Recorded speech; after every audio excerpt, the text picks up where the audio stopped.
इकाई 8 राजा का हिस्सा। कहानी। राजा भोज बड़े प्रजावत्सल थे। वे स्वयं राज्य में घूम घूम कर प्रजा की कठिनाइयों को देखा करते थे और उन्हें यथासंभव दूर किया करते थे। एक दिन राजा अपनी रानी के साथ रथ पर सवार होकर राज्य का भ्रमण कर रहे थे। वे राजधानी से बहुत दूर निकल गए। उन्होंने देखा कि एक खेत में एक किसान हल जोत रहा है, मगर उसके हल में एक ही बैल है। दूसरे बैल के स्थान पर उसकी स्त्री हल खींच रही है। राजा भोज ने रथ रोका और किसान के पास जाकर कहा, भले आदमी, तुम यह क्या अत्याचार कर रहे हो? भला कहीं स्त्री को भी हल में जोता जाता है? मेरा एक बैल मर गया है, दूसरा बैल खरीदने के लिए मेरे पास धन नहीं है। अगर खेत न जूता तो मैं खाऊंगा क्या? कहकर किसान पुनः अपने कार्य में लग गया। उसे क्या पता था कि उससे बात करने वाला कौन है। राजा ने कहा, अरे भाई, जरा सुनो तो। जो कहना है मेरे साथ चलते चलते कहो, मेरा काम क्यों रोकते हो? किसान ने कहा। राजा भोज उसके साथ साथ चलने लगे। अपने काम के प्रति किसान की लगन देखकर राजा भोज बहुत प्रभावित हुए। वह बोले, भले आदमी, इस प्रकार तो तुम्हारी पत्नी थक जाएगी और थकावट की वजह से कोई दूसरा कार्य भी नहीं कर सकेगी। किसान बोला, तुम ही बताओ, मैं क्या करूं? राजा ने कहा, तुम मेरे साथ चलो, मैं अपना एक बैल तुम्हें दे देता हूं, मगर इतनी देर मुझे काम रोकना पड़ेगा। तुम ही बैल ला दो। किसान बोला, अच्छा ऐसा करो, तुम अपनी पत्नी को रथ के पास भेज दो, वह मेरी पत्नी से बैल ले आएगी। तब तक मैं तुम्हारे हल में जूतूंगा।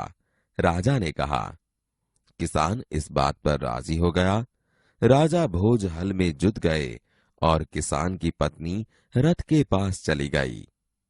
उसने रानी को सारी बात बता दी। रानी ने पूरी बात सुनकर कहा, तुम्हारा बैल तो कमजोर होगा, वह हमारे बैल का साथ नहीं दे सकेगा, इसलिए तुम दोनों ही बैल ले जाओ। किसान की पत्नी दोनों बैल लेकर खेत पर पहुंची। किसान बहुत प्रसन्न हुआ। राजा भोज ने कहा, अगर कभी कोई दिक्कत हो तो मेरे पास आना। कहकर राजा भोज ने उसे अपना परिचय दिया तो किसान बहुत शर्मिंदा हुआ। उसने राजा से बार बार क्षमा मांगी। राजा प्रसन्न होकर वापस चल दिए। उस बार उस किसान के खेत में बहुत अच्छी फसल हुई। उसके आश्चर्य का ठिकाना न रहा जब उसने देखा कि खेत के जितने हिस्से को राजा भोज ने जोता था उसमें मोती उगे थे, बाकी के हिस्से में उम्दा किस्म के गेहूं उगे थे। किसान बहुत प्रसन्न हुआ। किसान ने सारे मोती इकट्ठे किए और राजा भोज के पास जा पहुंचा। उसने सारे मोती राजा भोज के चरणों में रख दिए और राजा को सारा किस्सा कह सुनाया। राजा ने कहा, ये मोती तुम्हारे खेत में उगे हैं, इन पर तुम्हारा हक है, इन्हें तुम ही अपने अधिकार में रखो। नहीं महाराज, यह आपके परिश्रम का प्रताप है, इसलिए मैं इन्हें नहीं ले जाऊंगा। मेरी प्रार्थना है कि आप इन्हें राजकोष में जमा कर लें और गरीबों की भलाई के लिए काम में लें। किसान ने प्रार्थना की। किसान की बात सुनकर राजा बहुत प्रसन्न हुए और उन्होंने मोती स्वीकार कर लिए। राजा भोज बड़े प्रजावत्सल थे। वे स्वयं राज्य में घूम घूम कर प्रजा की कठिनाइयों को देखा करते थे और उन्हें यथासंभव दूर किया करते थे। एक दिन राजा अपनी रानी के साथ रथ पर सवार होकर राज्य का भ्रमण कर रहे थे। वे राजधानी से बहुत दूर निकल गए। उन्होंने देखा कि खेत में एक किसान हल जोत रहा है, मगर उसके हल में एक ही बैल है। दूसरे बैल के स्थान पर उसकी स्त्री हल खींच रही है। राजा भोज ने रथ रोका और किसान के पास गए। भले आदमी, तुम यह क्या अत्याचार कर रहे हो? भला कहीं स्त्री को भी हल में जोता जाता है? मेरा एक बैल मर गया है। दूसरा बैल खरीदने के लिए मेरे पास धन नहीं है। अगर खेत न जुता तो मैं खाऊंगा क्या? किसान पुनः अपने कार्य में लग गया। उसे क्या पता था कि उससे बात करने वाला कौन है। अरे भाई, जरा सुनो तो। जो कहना है मेरे साथ चलते चलते कहो।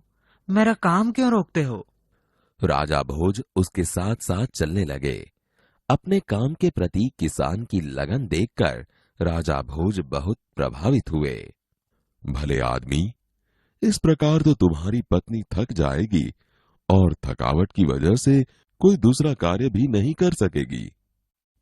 तो फिर तुम ही बताओ, मैं क्या करूं? तुम मेरे साथ चलो, मैं अपना एक बैल तुम्हें दे देता हूं। मगर इतनी देर मुझे काम रोकना पड़ेगा। तुम ही बैल ला दो। अच्छा, ऐसा करो, तुम अपनी पत्नी को रथ के पास भेज दो। वह मेरी पत्नी से बैल ले आएगी। तब तक मैं तुम्हारे हल में जुतूंगा।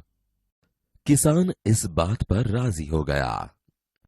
राजा भोज हल में जुत गए और किसान की पत्नी रथ के पास चली गई। उसने रानी को सारी बात बता दी। तुम्हारा बैल तो कमजोर होगा, वह हमारे बैल का साथ नहीं दे सकेगा, इसलिए तुम दोनों ही बैल ले जाओ। किसान की पत्नी दोनों बैल लेकर खेत पर पहुंची। किसान बहुत प्रसन्न हुआ। अगर कभी कोई दिक्कत हो तो मेरे पास आना। राजा भोज ने उसे अपना परिचय दिया तो किसान बहुत शर्मिंदा हुआ। उसने राजा से बार बार क्षमा मांगी। राजा प्रसन्न होकर वापस चल दिए।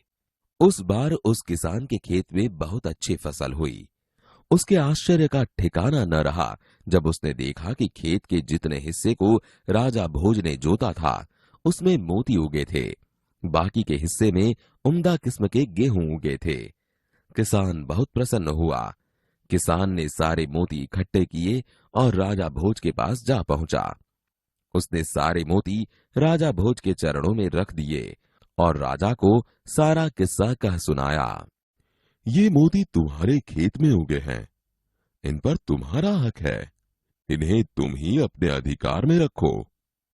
नहीं महाराज, यह आपके परिश्रम का प्रताप है, इसलिए मैं इन्हें नहीं ले जाऊंगा। मेरी प्रार्थना है कि आप इन्हें राजकोष में जमा कर लें और गरीबों की भलाई के लिए काम में ले। किसान की बात सुनकर राजा बहुत प्रसन्न हुए और उन्होंने मोती स्वीकार कर लिए।